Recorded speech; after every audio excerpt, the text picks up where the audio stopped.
नमस्कार मित्रों, राम श्रृंखला भाग 83 में आप सभी का स्वागत है। मित्रों, पिछले अंक में हमने देखा किस तरह हनुमान जी प्रभु श्री राम से सीता जी का हाल बताते बताते भावुक हो जाते हैं और प्रभु श्री राम जी भी भावुक हो जाते हैं। हनुमान जी निवेदन करते हैं कि जल्द से जल्द माता सीता को लाने का उपाय किया जाए और प्रभु श्री राम भी इस बात से पूर्ण सहमत होते हुए तत्काल सुग्रीव को कहते हैं कि आप अपनी सेना तैयार करिए और हमें तत्काल लंका की ओर प्रस्थान करना है। सुग्रीव जी भी उनके आदेश का तत्काल पालन करते हैं, सभी सेनापतियों को बुलाते हैं और सभी एकत्रित होकर एक वानरों की भालुओं की एक विशाल सेना लंका के लिए प्रस्थान करती है। और इस तरह कई मार्गों से गुजरते हुए वे सभी लंका के तट पर समुद्र किनारे पहुंच जाते हैं। इधर लंका में जब से हनुमान जी ने लंका दहन किया था तब से वहाँ पर भय व्याप्त था। सभी राक्षसियाँ आपस में चर्चा कर रही थी कि जब जिनका दूत इतना बलशाली है, इतना प्रतापी है कि जिसने इतने योद्धाओं का वध कर दिया, तो उसके स्वामी कैसे होंगे।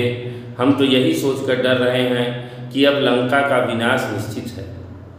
उन सभी की बात सुनकर मंदोदरी जी भी चिंतित हो जाती हैं और जब रावण महल में आता है तो मंदोदरी जी उनसे कहती हैं कि हे स्वामी, आप प्रभु श्री राम से बैर को त्याग दीजिए, क्योंकि वे साक्षात हरि के अवतार हैं।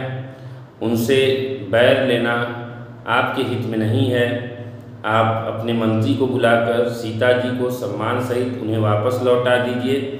इसी में हम सभी का हित है, लंका का हित है, अन्यथा हमारा विनाश निश्चित है।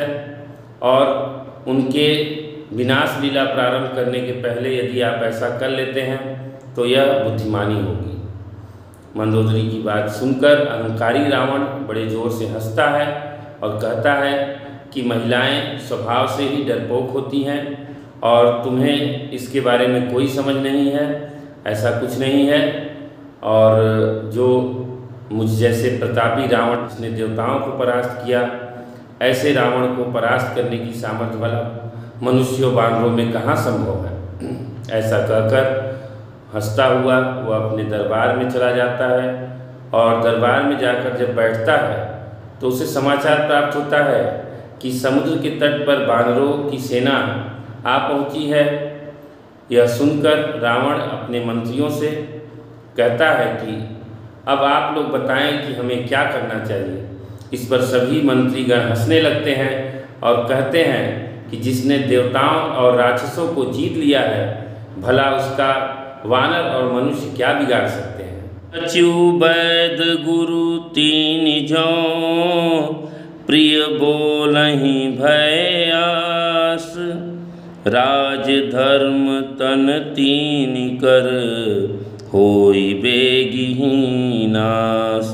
मंत्री, वैद्य और गुरु ये तीन यदि अप्रसन्नता के, भय के या लाभ की आशा से हित की बात न कहकर प्रिय बोलते हैं अथवा ठाकुर सुहाती कहने लगते हैं, तो क्रमशः राज्य, शरीर और धर्म इन तीन का शीघ्र ही नाश हो जाता है।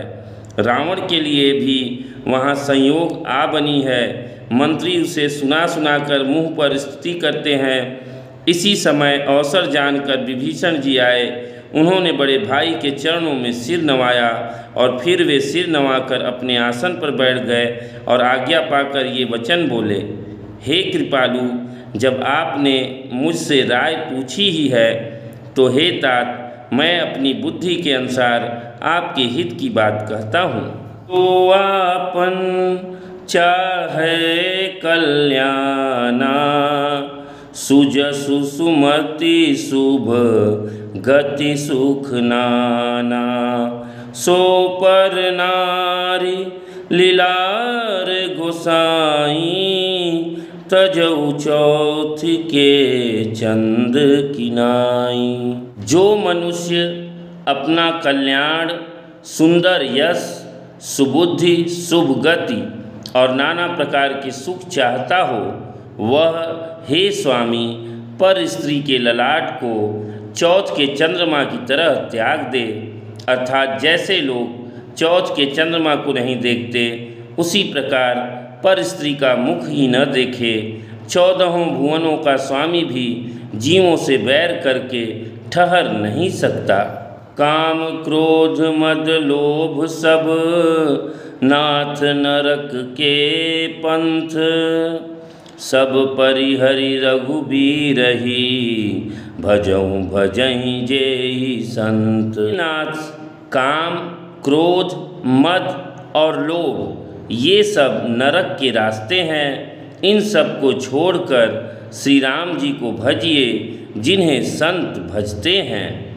तात राम नहीं नर भूपाला, भुवनेश्वर कालहु कर काला। ब्रह्मा नामय अज भगवंता, व्यापक अजीत अनादि अनंता। हे तात, राम मनुष्यों के ही राजा नहीं हैं, वे समस्त लोकों के स्वामी और काल के भी काल हैं। वे संपूर्ण ऐश्वर्य यश श्री धर्म वैराग्य एवं ज्ञान के भंडार भगवान हैं। वे निरामय अर्थात विकार रहित अजन्मा व्यापक अजेय अनादि और अनंत ब्रह्मा हैं। उन कृपा के समुद्र भगवान ने पृथ्वी ब्राह्मण गौ और देवताओं का हित करने के लिए ही मनुष्य शरीर धारण किया है। हे भाई सुनिए, वे सेवकों को आनंद देने वाले, दुष्टों के समूह का नाश करने वाले और वेद तथा धर्म की रक्षा करने वाले हैं। वैर त्याग कर उन्हें मस्तक नवाइए। वे श्री रघुनाथ जी शरणागत का दुख नाश करने वाले हैं। हे नाथ, उन प्रभु सर्वेश्वर को जानकी जी को दे दीजिए और बिना ही कारण स्नेह करने वाले श्री राम जी को भजिए। शरण गए प्रभु ताहु न त्यागा, विश्वद्रोह कृत अग जेहि लागा। जासु नाम त्रय ताप न सावन, सोई प्रभु प्रगट समझु जिय रावण। जिसे संपूर्ण जगत से द्रोह करने का पाप लगा है, शरण जाने पर प्रभु उसका भी त्याग नहीं करते। जिनका नाम तीनों तापों का नाश करने वाला है, वे ही प्रभु मनुष्य रूप में प्रकट हुए हैं। हे रावण, हृदय में यह समझ लीजिए। इस तरह विभीषण जी ने बार बार रावण के चरणों को पकड़कर विनती की कि मान मोह और मद को त्याग कर आप कौशलपति श्री राम जी की शरण में जाइए। और उनकी बात सुनकर वहाँ सभा में उपस्थित माल्यवान नाम का एक बहुत ही बुद्धिमान मंत्री था। उसने भी विभीषण की बात का समर्थन किया और रावण से उनकी बात मानने का निवेदन किया। किंतु अभिमानी रावण ने कहा, ये दोनों मूर्ख शत्रु की महिमा बखान रहे हैं, इन्हें दूर करो। तब माल्यवान तो घर लौट गया और विभीषण जी हाथ जोड़कर फिर कहने लगे, सुमति कुमति सब के उर रहहीं, नाथ पुराण निगम अस कहहीं। जहाँ सुमति तहाँ संपत्ति नाना, जहाँ कुमति तहाँ विपत्ति निदाना। हे नाथ, पुराण और वेद ऐसा कहते हैं कि सुबुद्धि और कुबुद्धि सबके हृदय में रहती है। जहाँ सुबुद्धि है वहाँ नाना प्रकार की संपदाएं रहती है और जहाँ कुबुद्धि है वहाँ परिणाम में विपत्ति रहती है। आपके हृदय में उल्टी बुद्धि आ बसी है, उसी से आप अपना हित नहीं समझ रहे हैं, शत्रु को मित्र मान रहे हैं। जो आपको गलत सलाह दे रहे हैं आप उनकी बात मान रहे हैं। आप उन सीता को त्याग कर प्रभु श्री राम की शरण लीजिए, इसी में हम सभी का हित है। विभीषण जी के समझाने पर अभिमानी रावण क्रोधित होकर बोला, हे मूर्ख, तुझे शत्रु का ही पक्ष अच्छा लगता है। रे दुष्ट, अब मृत्यु तेरे निकट आ गई है। अरे मूर्ख, तू मेरे अन्न से पल रहा है, पर तेरी प्रीति शत्रु में है। मेरे नगर में रहकर शत्रु से प्रेम करता है, तपस्वियों से प्रेम करता है। मूर्ख उन्हीं से जा मिल और उन्हीं को नीति बता। ऐसा कहकर रावण ने उन्हें लात मारी, परंतु छोटे भाई विभीषण ने मारने पर भी बार बार उसके चरण ही पकड़े। उमा संत कई इहई बड़ाई, मंद करत जो करई भलाई। तुम पितु सरिस भले ही मोहि मारा, राम भजे हित नाथ तुम्हारा। शिव जी कहते हैं, हे उमा, संत की यही बड़ाई महिमा है कि वे बुराई करने पर भी बुराई करने वाले की भलाई ही करते हैं। विभीषण जी ने कहा, आप मेरे पिता के समान हैं, मुझे मारा सो तो अच्छा ही किया, परंतु हे नाथ, आपका भला श्री राम जी को भजने में ही है। इतना कहकर विभीषण अपने मंत्रियों को साथ लेकर आकाश मार्ग में गए और सबको सुनाकर वे ऐसा कहने लगे, श्री राम जी सत्य संकल्प एवं सर्वसमर्थ प्रभु हैं, और हे रावण, तुम्हारी सभा काल के वश है, अतः मैं अब श्री रघुवीर की शरण जाता हूँ, मुझे दोष न देना। अस कही चला विभीषण जबहि, आयुहीन भय सब तबहि।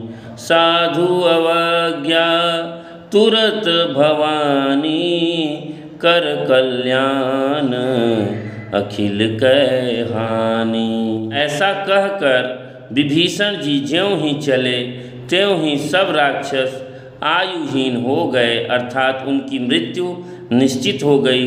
शिव जी कहते हैं, हे भवानी, साधु का अपमान तुरंत ही संपूर्ण कल्याण की हानि कर देता है। रावण जबहि विभीषण त्यागा, भयउ विभव बिनु तबहि अभागा। रावण ने जिस क्षण विभीषण को त्यागा, उसी क्षण वह अभागा ऐश्वर्यहीन हो गया। विभीषण जी हर्षित होकर मन में अनेकों मनोरथ करते हुए श्री रघुनाथ जी के पास चल दिए। मित्रों, आज की कथा में हमने देखा किस तरह विभीषण जी रावण को कई तरह से समझा रहे हैं, विनती कर रहे हैं, निवेदन कर रहे हैं, लेकिन अभिमानी रावण मानने को तैयार नहीं है, उल्टा वह उन पर ही कुपित हो रहा है। मित्रों, आज की कथा में हमने एक चीज़ और देखा कि जब रावण ने सुना कि श्री राम की सेना समुद्र तट पर आ पहुंची है, तो उसने अपनी सभा में उपस्थित सभी मंत्रियों से इस बारे में सलाह लेना चाहा कि अब हमें क्या करना चाहिए। लेकिन वो वहाँ पर जो उपस्थित मंत्री थे वे जानते थे कि यदि हम रावण को वास्तविक स्थिति बताएं कि नहीं, श्री राम को जानकी जी को लौटा दीजिए, उसी में आपका हित है, तो यह क्रोधित हो जाएगा और यह हम पर भी कुपित हो जाएगा। केवल अपने बचाव के लिए, अपने स्वार्थ के लिए उन्होंने रावण को गलत सलाह दी। उन्होंने कहा कि अरे, हंसते हुए कहा कि जब राक्षस और देवता आपका कुछ नहीं बिगाड़ पाए, आपने सबको जीत लिया, तो यह मनुष्य और वानर आपका क्या करेंगे। मित्रों, ये वहाँ पर चाटुकारिता कर रहे थे, रावण को सही सलाह नहीं दे रहे थे, जबकि समझ रहे होंगे अंदर से कि हाँ, सही सलाह क्या होना चाहिए, लेकिन यहाँ पर ठाकुर सुहाती कह रहे थे।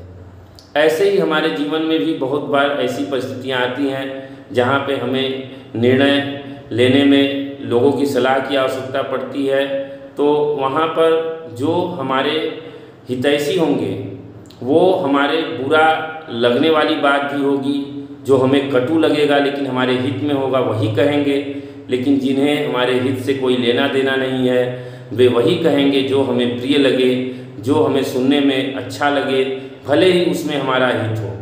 लेकिन जो हमारे शुभचिंतक होंगे, हमारे सच्चे हितैषी होंगे, वे हमसे भले ही हम उन पे नाराज़ हो जाएं, कुपित हो जाएं, लेकिन वे वही कहेंगे जिससे कि हमारा कल्याण हो। जैसे यहाँ पर विभीषण जी ने रावण की धुतकारने पर, लात मारने पर भी वही बात कही जिससे कि रावण का हित था। मित्रों, इसलिए हमें सदैव यह ध्यान देना चाहिए कि यह जरूरी नहीं कि जो प्रिय लगने वाली बात कही जा रही है वह हमारे हित में ही है। हमारे हित में कटु लगने वाली बात भी होती है, तो इसलिए हमें अपने बुद्धि विवेक से सदैव समझना होगा और इस भुलावे में नहीं रहना होगा कि कोई जो प्रिय लगने वाली बात है वह हमारा हित ही कर सकती है। इस मामले में हमें सदैव सतर्क रहना होगा, तभी हमारा कल्याण है। मित्रों, इसी के साथ मैं अपनी वाणी को विराम देता हूँ। फिर मिलेंगे अगले अंक में, तब तक आपसे आज्ञा लेता हूँ। नमस्कार, जय श्री।